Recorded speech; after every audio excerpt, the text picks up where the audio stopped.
In the shining halls of the Xylar Dominion Palace, trouble echoed through the air. The twin heirs of the alien queen Zikathra screamed so loudly that the crystal walls trembled and the servants hid in fear. The queen, ruler of 10 star systems, sat upon her glowing throne with exhaustion written across her alien face. Her children, blessed with strange and powerful energy, had once again destroyed their nursery and injured another caretaker. This time it was a reptilian nanny from the Vorn Empire, carried out on a stretcher after the twins made the plasma walls explode.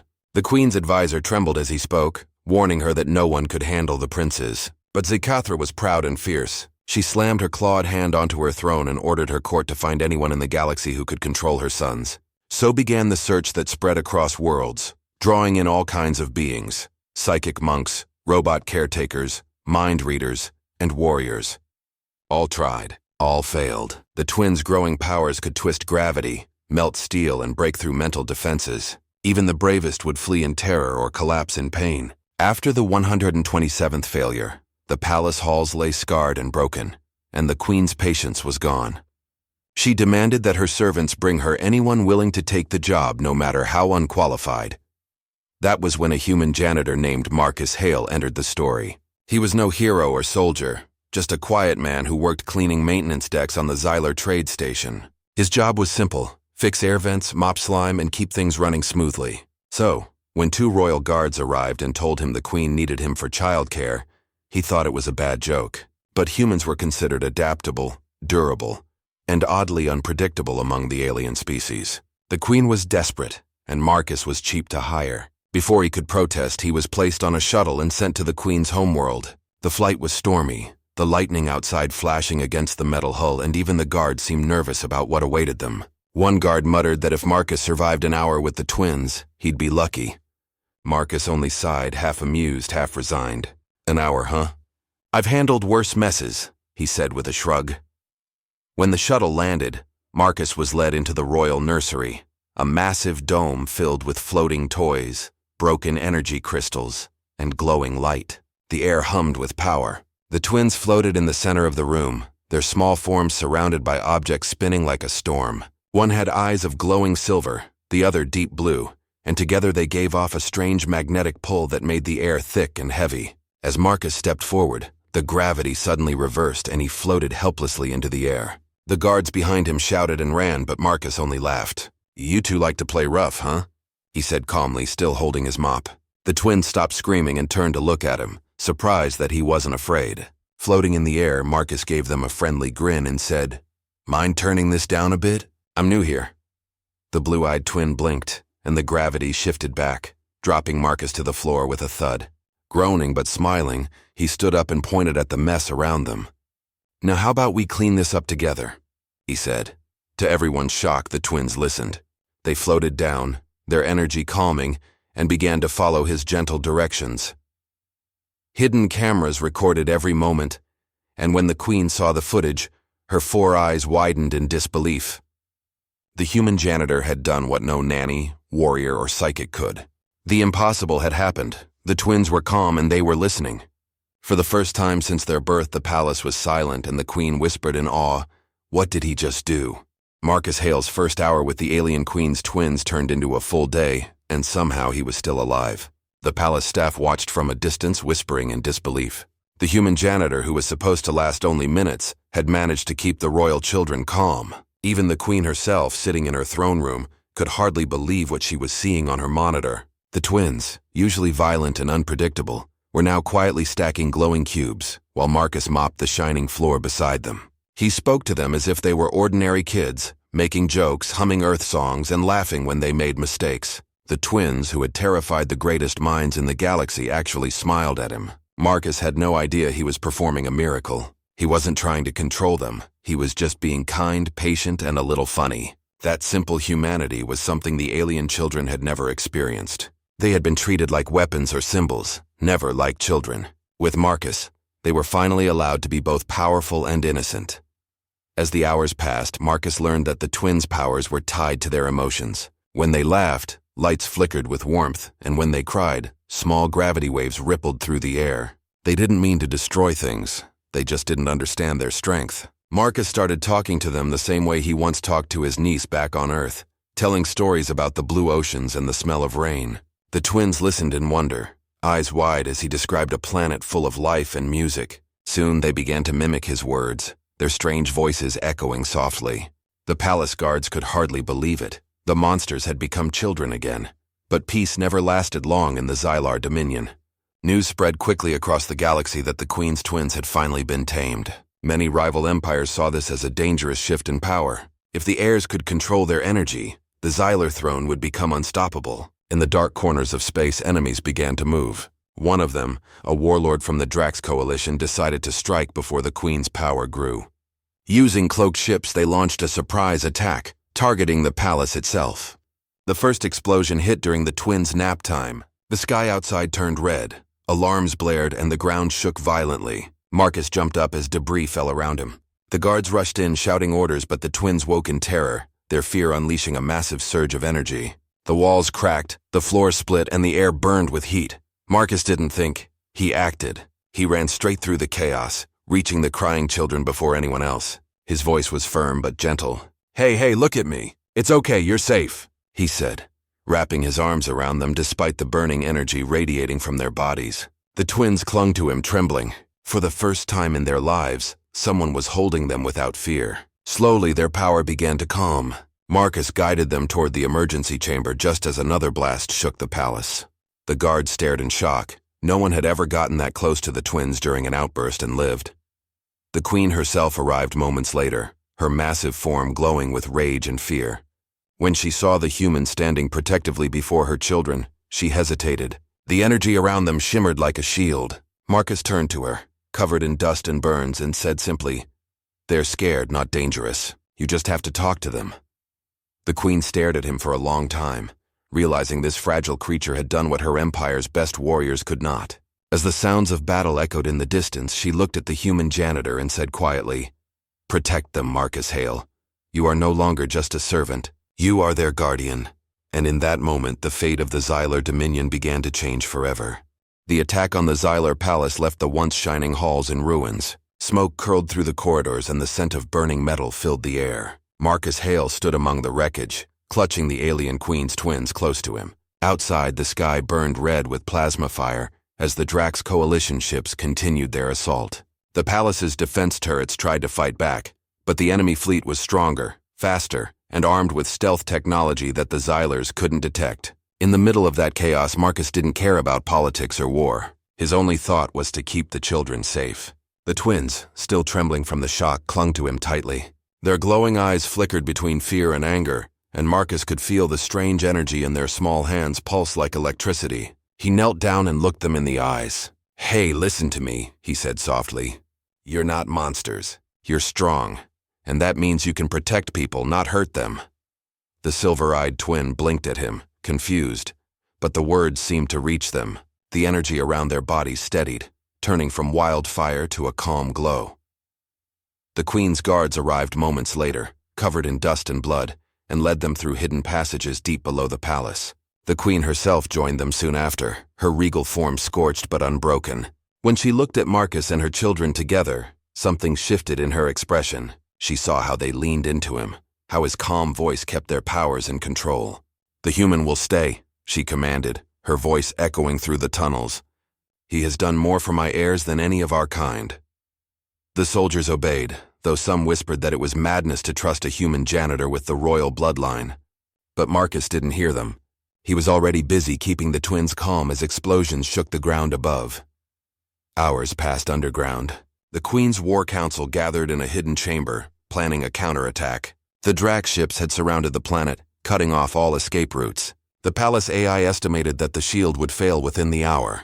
Desperation filled the air, and yet in a quiet corner of the bunker, Marcus was telling the twins a story. He spoke about Earth again, about how humans once faced extinction but always found a way to survive. "We built, we fought, and when everything fell apart we stood back up," he said with a tired smile. The twins listened carefully, their tiny fingers gripping his uniform. The Queen watched from the shadows, and for the first time, she saw the strange power of humanity, the ability to bring hope where there should be none. When the shields finally fell, the Drax troops invaded the surface, Their black-armored soldiers stormed the palace ruins, hunting for the queen and her heirs. The royal forces fought bravely, but they were outnumbered. In the chaos, a breach opened near the lower tunnels. The enemy was coming closer. The queen ordered her guards to move the twins to the last escape pod, but the tunnel collapsed before they could reach it. Trapped and surrounded, Marcus looked at the twins and saw the fear rising in their eyes again. He knew what would happen if they lost control. They could destroy everything, even themselves. He crouched beside them, gripping their shoulders. "You're not helpless," he said firmly. "You're not victims. You're protectors. And right now, your people need you." The silver-eyed twin looked at his brother, and something passed silently between them. Their eyes glowed brighter, the air thick with power. Marcus stepped back as the twins raised their hands, energy pulsing from their palms. Together they sent a wave of light through the collapsing tunnel. The rock melted into glass, sealing the path and cutting off the invading soldiers. The blast shook the ground, but it also opened a way forward, an escape route through the molten stone. When the dust settled, Marcus stared in awe. The twins had controlled their power for the first time. The queen looked at him with disbelief and gratitude. "You've done the impossible again, human," she said softly. Marcus just gave a weary grin. "Ma'am, I just told them a story." And somewhere above them, the war for the Xylar Dominion raged on, but deep below, something far greater was being born, a bond between species that would soon change the course of the galaxy.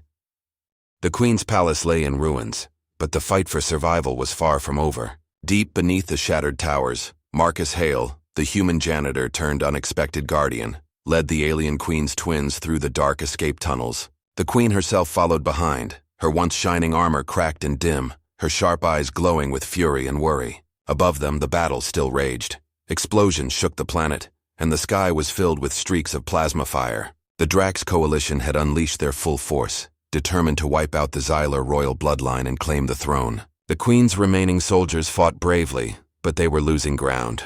Marcus could hear the distant thunder of weapons and feel the tremors under his boots. Still, he kept moving, holding the twins' hands tightly. The children's faces glowed faintly in the darkness, their strange energy lighting the path ahead like soft lanterns. They were quiet now, listening to Marcus as he whispered small stories to keep them calm. His voice carried a strength that comforted even the Queen, who was used to command, not kindness.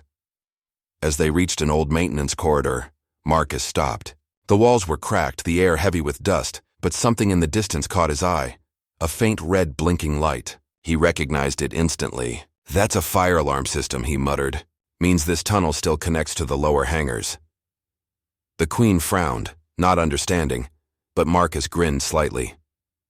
"If we can reach that hangar, I can maybe get one of your ships working." The Queen hesitated. "Human, that hangar has not been used in centuries." Marcus just shrugged. "Then it'll be the last place they'll look." With no other choice, she nodded. They moved forward, but the sound of footsteps echoed behind them. Enemy soldiers had found the tunnel. The Queen drew her plasma blade, her guards turned to defend, and Marcus pushed the twins ahead, urging them to run. The walls lit up with blaster fire as the battle spilled into the narrow passage. Marcus grabbed a fallen weapon and, despite having no training, fired wildly to cover the Queen and the children. His aim wasn't perfect, but his courage was enough to buy them time. They reached the hangar at last, a vast, dusty chamber filled with broken ships and forgotten machines. The lights flickered weakly and the air smelled of old oil. The Queen looked around in despair, but Marcus's eyes went straight to a small transport ship half buried under debris. "That one," he said, pointing. "It looks simple enough." He dropped his mop handle and climbed inside, his hands working fast on the control panels. Years of fixing alien vents and cleaning maintenance bays had taught him how to work with different systems. Sparks flew as he rewired circuits and the engines groaned to life. The Queen watched him with growing disbelief. "You are not an engineer," she said. Marcus smiled without looking up. "I'm a janitor. Fixing broken things is kind of my job." Before the ship could fully power up, the hangar doors exploded open and Drax soldiers poured in. Blaster bolts filled the air. The Queen raised her weapon, roaring a challenge, while Marcus shouted for the twins to take cover. But then something strange happened. The twins stepped forward, eyes blazing. The air around them began to hum with power, and time itself seemed to slow. The soldiers froze mid-step as a wave of light burst from the twins' hands, bending metal and stopping bullets in mid-air. The Queen stared in awe while Marcus shouted, "Now! Use it to protect us, not destroy." The twins focused, their faces filled with determination. and the energy around them curved into a shimmering shield that blocked the enemy fire completely. Marcus seized the moment and slammed his hand on the ship's controls. The engines roared, and the transport lifted off the ground, crashing through the hangar doors into the smoky night sky. Outside, chaos filled the horizon, burning ships, flashing weapons, and the glowing remains of the once great capital city. Marcus piloted the small craft through the storm, his hands steady even as alarms blared. The Queen looked at him, her voice low and full of something she had never felt for a human before: respect. "You have saved my heirs twice now," she said quietly. Marcus smiled tiredly and replied, "Let's make it 3 then." The ship shot into the clouds, disappearing into the stars, as behind them the palace crumbled into fire and ash. The small transport ship sped through the dark clouds of the Xylar sky, chased by streaks of plasma fire from the Drax warships. Marcus Hale gripped the controls tightly, his jaw clenched as alarms blared around him. The alien queen stood beside him, her armor scorched and eyes blazing with fury, while the twins sat behind them, wide-eyed but calm, their glowing hands pressed together as if holding the ship together through sheer will. The engines coughed and sputtered, struggling against the enemy's lock-on systems. Outside, the stars flickered through the smoke-filled sky, and the planet's surface burned below them. "They're gaining on us," Marcus muttered. The Queen looked out the viewport, her expression grim. "They will not stop until my bloodline ends," she said coldly. Marcus glanced back at the twins, who looked up at him with quiet trust. "Not today," he said, determination hardening his voice. He pushed the thrusters to full power, and the small ship dived into the lower atmosphere, weaving between mountains of black rock and rivers of molten metal. The Drax ships followed, their weapons flashing like red lightning. The Queen's guards, those who had survived, tried to man the rear cannons, but their shots were weak against the larger enemy cruisers. Marcus's hands moved fast over the control board, flipping switches and adjusting power flows. The ship groaned, its metal frame trembling under the strain. "Hold together, girl," he muttered to the ship as if it were alive. The Queen glanced at him, confused by his human habit of talking to machines, but said nothing. Suddenly, a missile hit near the rear engine, throwing everyone forward. Sparks rained from the ceiling and smoke filled the cockpit. The twins screamed as the ship began to spin out of control. Marcus fought with the steering, his muscles straining. "Hang on," he shouted. The ship plunged through the clouds, the ground rushing closer and closer. Just before they hit, the twins raised their hands and screamed. A blinding wave of blue energy burst from them, wrapping the ship in a glowing sphere. The fall slowed, and the transport landed hard but safe in a barren desert of black sand. For a moment, everything was silent except for the hiss of steam. Marcus coughed and looked around. Everyone was alive. The Queen looked at her children in awe. "They shielded us," she whispered. Marcus gave a small grin. "Told you they were strong." But their moment of peace didn't last long. Drax soldiers were already landing nearby, their dropships cutting through the smoky sky. Marcus helped the Queen and the twins out of the wrecked ship. The desert stretched endlessly, with the remains of old Xylar ruins scattered across the sand. "We can hide in those ruins," Marcus said, pointing to a cluster of crumbling towers. They ran, the twins clinging to his hands. As the soldiers closed in, Marcus grabbed a blaster from a fallen guard and turned to cover their retreat. His aim was rough but fearless. He fired again and again, buying precious seconds. The Queen, though wounded, fought beside him, her plasma blade slicing through the air. They reached the ruins just as the twins stumbled, exhausted from using their powers. Marcus knelt beside them. "You did good," he said softly. The Queen stood tall, looking out at the approaching enemy forces. Her voice was heavy but proud. "They will not stop. They want the heirs alive to control them." Marcus's heart pounded. He knew what she was thinking. "You're not giving them up," he said firmly. The Queen's 4 eyes met his. "No, human. I am trusting them to you." Before he could answer, she stepped forward, her armor glowing bright as she gathered her energy. "Take them and run." Marcus shook his head. "I'm not leaving you." But the Queen smiled faintly. "You already gave them what I could not, peace." And then she turned toward the sky, her body bursting into radiant light as she unleashed her full power. The explosion shook the desert, vaporizing the Drax landing troops and lighting the night like a new sun. Marcus shielded the twins from the blast, feeling the heat and wind crash against him. When it was over, the Queen was gone. Only ashes and light remained. The twins cried softly, their small hands glowing as they reached for the sky. Marcus's throat tightened. "She saved us," he whispered. The wind carried the last of the Queen's light into the stars. Marcus looked at the twins, wiping soot from their faces. "She trusted me to finish this," he said quietly. He stood, clutching his blaster, his eyes fixed on the distant horizon where more enemy ships were landing. "Then I will." And with that promise, the human janitor, once an ordinary man, began the impossible task of protecting the heirs of an empire. The desert winds howled across the black sands as Marcus Hale carried the alien queen's twins through the ruins. The sky above was still burning from the queen's final sacrifice, her light fading slowly into the stars. The children were silent, their glowing eyes reflecting both grief and fear. Marcus's heart ached, but he couldn't stop. The queen's last words echoed in his mind. Protect them. He knew the Drax forces would not rest until they found the heirs, and now it was up to him, a simple human janitor, to keep them alive. He had no weapons strong enough to fight, no army to back him up, and no idea where to go. But he had something else, the stubbornness that defined humanity. When the universe said to give up, humans found a way to keep going. He guided the twins into the ruins of an ancient Xylar temple buried under the sand. The air was cold, the walls covered with strange markings that shimmered faintly as they passed. It was quiet there, a rare silence after so much chaos. Marcus set the twins down and checked the blaster he had salvaged. It had only a few shots left. He sat beside the children, speaking softly to calm them. "I know it hurts," he said, "but your mother didn't die for nothing. She wanted you to live. That means we have to keep moving no matter how hard it gets." The silver-eyed twin looked up at him and asked in a trembling voice, "Are we going to die?" Marcus smiled faintly and shook his head. "Not today. I don't plan on letting that happen." His voice was steady, even though inside he was terrified. As he spoke, the temple walls began to hum faintly, reacting to the twins' energy. Lines of light spread across the stone, forming patterns that glowed like a map. Marcus stared in amazement. "What is this place?" he whispered. The blue-eyed twin tilted his head, his hand glowing softly as he touched one of the symbols. Suddenly, a deep vibration filled the chamber, and a holographic figure appeared. It was the Queen, a message recorded long ago. Her image flickered, her voice calm and proud.